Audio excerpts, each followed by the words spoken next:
دم باش فرمانداری ناوندی امریکای سنتکم ایرو دشمه را گهاند کوی حتی نها ده چارچوبه دورپیچ امریکیا بندرین ایران ده شستیو ده کشتین بازرگانی کنترل کرنه.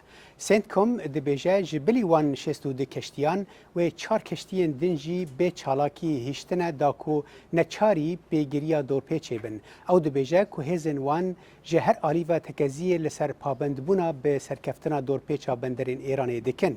ده همان دمه ده هزین دریایی امریکای لآوین هریمی راهنان لشکری لسر کشتیا جنگی USS تروپولی پیک آنینه.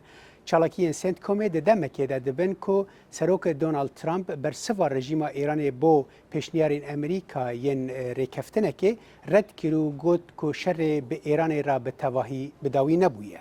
آجانسان نوچهنا میزانی که به سر دادگاه ایران ویا ایرو راگهاند که گرتی سیاسی عرفان شکورزاده به تاوانا هفکاریا به سیخوریا امریکا و موساد را هاتیه داروکرن.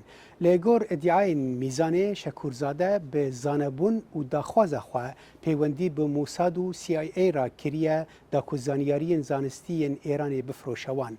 رخصنا مافی مروفا ایران بلاف کریه که شکورزاده 29 سالی لزانینگاه زانست و تکنولوژیا یا ایران خوندکار ماستری چکرنا فروکان بو.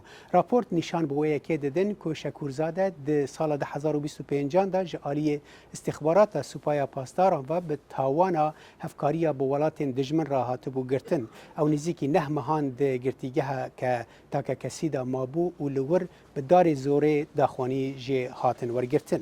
یکیتیا اوروپی ایرو را گهاند که او پیمان آبوری و بازرگانی یا به سوریه را یا که ده سال 2011 ده هاتبو راوستاندن جاره کدن چالاک دکه.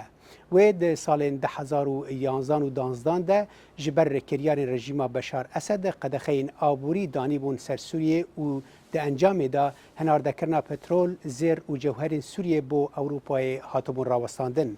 لگوری دخونی یکیتیا اوروپی یا کل سرمال پرا انجمن یکیتیا اوروپی هات بلاف کرن پشتی که ده کانون 2024 ده رژیم اسد کد و ده گلان 2025 ده پرانی قدخین آبوری رابون ادی تسدم جراوستاندنا پیمان را نمان. حکومت بریتانیا ایرو جزا لسر 12 کس و سازی نگریدای حکومت ایران سپاندن. لگور آجانس رویترز او کس به چالاکی دژی بریتانیا و چند ولات دن هاتنه تاوانبار کرن.